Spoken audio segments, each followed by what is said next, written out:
Voici 4 schémas qui expliquent la réflexion totale interne et l'angle critique. Donc, les 4 schémas, schéma 1, 2, 3 et 4. Donc, dans ces 4 schémas-là, on a de la lumière qui va passer de l'eau à l'air. Donc, le phénomène qui est ici expliqué, réflexion totale interne et angle critique, peut uniquement avoir lieu quand on va passer d'un milieu plus réfringent à un milieu moins réfringent.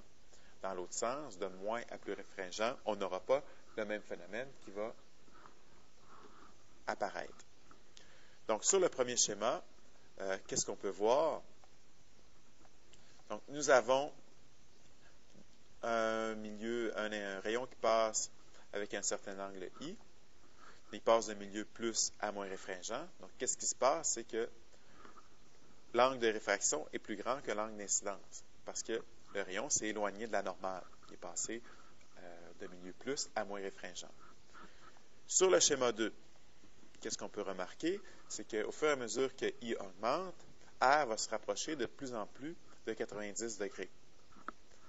À un certain moment, à un certain angle d'incidence, qu'est-ce qui va se passer? C'est qu'on va avoir une réfraction à 90 degrés.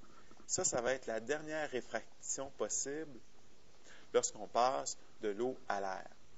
Donc, on va parler, pour cet angle I-là, pour lequel on a une réfraction à 90 degrés, on va parler d'un angle critique. Donc, θc. L'angle critique, finalement, ça va être quoi? Ça va être un angle d'incidence pour lequel l'angle de réfraction est de 90 degrés. C'est ça la définition. Un angle d'incidence pour lequel la réfraction est 90 degrés.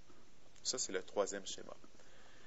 Si l'angle d'incidence est plus grand que θc, on n'aura plus de réfraction. Donc, on va avoir un autre phénomène qui va apparaître, qui va être la réflexion totale interne, RTI. R pour réflexion, donc la lumière est réfléchie, tout simplement comme si nous avions un miroir ici. Total, parce que c'est 100% de la lumière qui est réfléchie, parce que qu'est-ce qu'il faut mentionner, c'est qu'auparavant, on avait des faibles pourcentages de lumière qui pouvaient aussi être réfléchis.